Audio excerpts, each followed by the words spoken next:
Hola, bienvenidos a este programa especial donde revisaremos los últimos 25 años de la migración en el mundo. Soy Juliet Riaño. A inicios de los 2000, la migración ya jugaba un papel crucial en el mundo y los movimientos internacionales iban en aumento. Según Naciones Unidas, se calculaba unos 195 millones de migrantes internacionales en los primeros años de principios de siglo. La Organización Internacional para las Migraciones señala que los extranjeros respondían a la falta de mano de obra en los países de acogida y ayudaban a la economía de sus naciones de origen gracias a las remesas. La migración en Estados Unidos fue un tema polémico tras los atentados del 11 de septiembre de 2001, lo que supuso una política migratoria más estricta. Sin embargo, más de 8,8 millones de inmigrantes llegaron al país durante la primera década del nuevo siglo. También en la década de los 2000 se acentuó una crisis migratoria que al día de hoy continúa. Venezuela pasó de ser un país receptor al mayor emisor del continente. Los venezolanos comenzaron a salir de su país impulsados por una crisis económica, social y política sin precedentes. Miles de personas cruzaron las fronteras en busca de seguridad y lo hicieron principalmente a pie, en largas caminatas y hacia países de la región. Más de 7,8 millones de personas han salido de Venezuela en una migración mixta entre migrantes económicos y quienes buscaron refugio. América Latina fue el principal receptor, siendo Colombia, Perú, Brasil, Chile y Ecuador los que acogen la mayor cantidad de migrantes. Colombia, vecino de Venezuela, es el principal receptor de migrantes provenientes de ese país. Para conocer más el contexto de esas llegadas, hablamos con Ronald Rodríguez, investigador y vocero del Observatorio de Venezuela de la Universidad del Rosario en Colombia. A él le consultamos sobre cuál fue la respuesta inicial en el país frente al éxodo masivo de migrantes venezolanos. La respuesta colombiana fue solidaria, pero no porque fuera la migración venezolana, sino porque los primeros que llegaron a Colombia fueron colombianos retornados, particularmente por una acción que cometió el régimen de Nicolás Maduro, que el 19 de agosto de 2015 expulsó a un número importante de compatriotas que vivían en la zona de frontera, y la respuesta del pueblo colombiano y de las autoridades colombianas fue rápidamente atender a esas familias de connacionales que regresaban y a los miembros que eran parte de la comunidad venezolana. Esa primera respuesta se fue adecuando y rápidamente el Estado colombiano lo que hizo fue ampliar esa respuesta solidaria ya no solamente a los colombianos retornados, sino también a los venezolanos que particularmente en 2017, 18 y 19 ya empezaron a llegar en grandes números, y sobre todo la población colombiana en condición de movilidad humana, los desplazados colombianos, fueron los primeros en dar respuesta, incluso mucho antes que las autoridades, dando albergue, alimentos en las rutas de los caminantes migrantes que veíamos por esos años.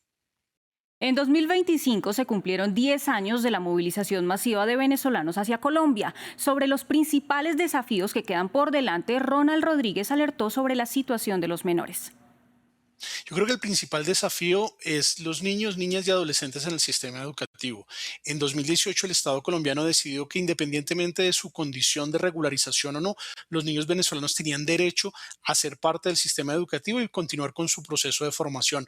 Lamentablemente en los últimos años hemos visto una alta deserción de estos niños. En algunas ciudades puede llegar a ser incluso superior al 50%, caso Cúcuta, Medellín, en el caso de Bogotá es del 48%, y es un tema fundamental porque no solamente hablamos de riesgo de analfabetismo, sino que los niños y la población vulnerable rápidamente puede ser asumida o acogida por organizaciones criminales que los instrumentalizan. Entonces, para evitar todo ese problema, lo mejor que podemos hacer es permitirle a los niños, niñas y adolescentes venezolanos poder hacer parte de nuestro sistema educativo y continuar con su proyecto de vida. Colombia pasó por 3 cambios de gobierno y con ellos reformas a las políticas sobre la recepción y la integración de migrantes. ¿Cómo ha sido el proceso en el país con los relevos presidenciales? Esto explicó el experto.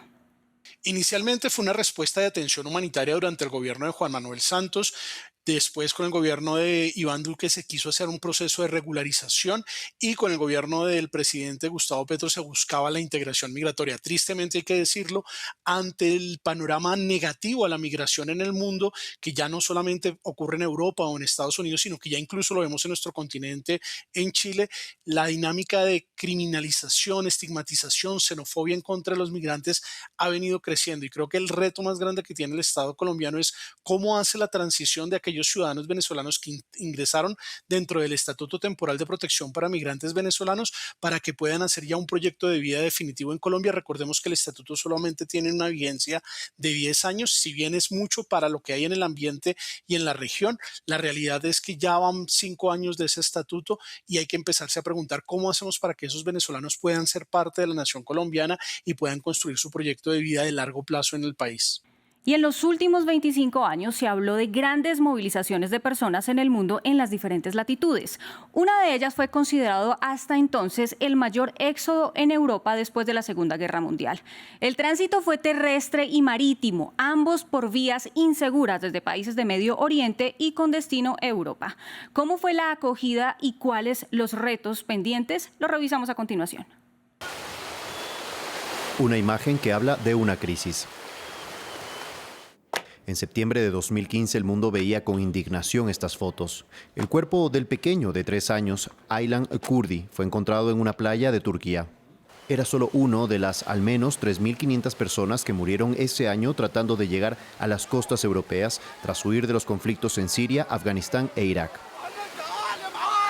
Los medios de comunicación informaron para entonces de una crisis sin precedentes donde el peligroso mar Mediterráneo era la ruta principal.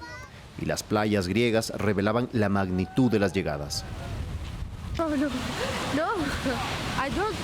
No quiero volver a mi país, nunca, no puedo. No hay vida en mi país, no podemos vivir en mi país.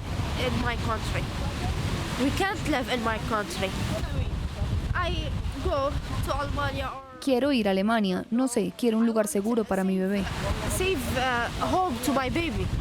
Las fronteras terrestres también fueron epicentro del éxodo. Alemania y Austria abrieron sus cruces para la recepción de los refugiados y fueron considerados ejemplo para Europa. Y aunque al principio todos fueron bienvenidos, la política de puertas abiertas en Alemania no dio abasto, por lo que comenzó a hablarse de un reparto obligatorio de las cargas migratorias. Necesitamos un acuerdo vinculante sobre una distribución vinculante de los refugiados entre todos los Estados miembros, según criterios justos. Esto no puede quedarse así. Le mot important, c'est obligatoire. La palabra clave aquí es obligatorio, porque es lo que marca la diferencia entre lo que se ha hecho y lo que no se ha hecho en los últimos meses. Francia está dispuesta a hacer su parte. Elle est disposée à prendre sa part. Sin embargo, años después el balance es de promesas incumplidas. Los Estados miembros de la Unión Europea se comprometieron a ser el hogar de al menos el 10% del 1.300.000 de solicitantes de refugio que llegaron a sus fronteras. Tras 2 años de plazo, no se acogió ni a 2.000 de ellos. En cambio, Europa externalizó sus fronteras y optó por pagar a países como Turquía para bloquear la migración hacia sus países. Vamos a revisar a continuación otras de las crisis migratorias y de refugiados de los últimos años. En 2017, más de 750.000 personas de la minoría musulmana rohingya perseguida en Myanmar tuvieron que huir de sus hogares hacia Bangladesh tras una violenta acción militar en el estado de Rakhine. Al día de hoy, más de 1 millón de personas viven en Cox's Bazar, el considerado como campo de refugiados más grande del mundo. Desde 2022, la guerra de Rusia contra Ucrania obligó a 6,8 millones de personas a cruzar las fronteras en busca de refugio. Alemania, Polonia y República Checa acogen a la mayoría de los solicitantes de protección. Según reportes de ACNUR, el grueso de los ucranianos quiere el retorno. Y en la actualidad, y según Naciones Unidas, Sudán vive la crisis humanitaria más grande del mundo.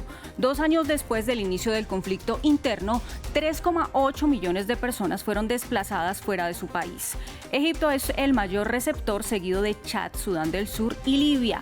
Las necesidades para esta población son múltiples. El llamado sueño americano fue el ideal para miles de personas durante los últimos años. La crisis en países de América Latina, Asia, África e incluso Medio Oriente volcaron la mirada hacia un futuro en Estados Unidos. Las caravanas y las llegadas por rutas irregulares llevaron a los diferentes gobiernos a tomar medidas. Y a 2025, Donald Trump reforzó los bloqueos contra los extranjeros. Un repaso a continuación. La lucha del migrante por América Latina. ¡Alerta! ¡Alerta! Era 2018 y una de las primeras caravanas de migrantes llegaba a la frontera norte mexicana. Una primera movilización que desencadenó un tránsito masivo en los meses y años posteriores. Formadas en Honduras, más y más personas se unían a su paso por Guatemala y México, e incluso llegaron a ser hasta 10.000 personas caminando con un único objetivo: Estados Unidos. El sueño, mi familia y todas estas personas que juntos estamos en pro de un sueño en común, una meta. Llegar a un país libre, con democracia, donde no te jodan, donde no te roben, donde no te pasan muchas cosas como lo que pasa aquí en nuestros países, lamentablemente. En la frontera sur mexicana, la Guardia Nacional contuvo el tránsito y en ocasiones se enfrentó con los migrantes. México respondió así a las advertencias de Estados Unidos.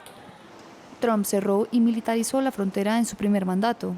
Bajo la administración demócrata, Joe Biden revirtió algunas de las medidas de su antecesor y prometió una reforma migratoria que nunca llegó. Con el retorno de Trump a la presidencia en 2025, la migración es uno de sus objetivos principales. Trump prometió deportaciones masivas y lo cumplió. Los vamos a sacar y un juez no puede decir no, tienen que tener un juicio. El juicio durará 2 años, vamos a tener un país muy peligroso si no se nos permite hacer lo que tenemos derecho a hacer. Y gané las elecciones con la certeza de que los sacaríamos. Para lo que se vale de redadas en las ciudades en busca de indocumentados.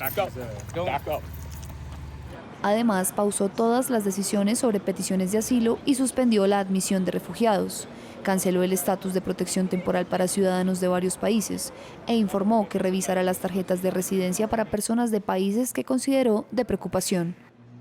Así terminamos este especial sobre el último cuarto de siglo en temas migratorios. Nos vemos en 2026 con más información en migrantes, todos los lunes por este canal. Hasta pronto.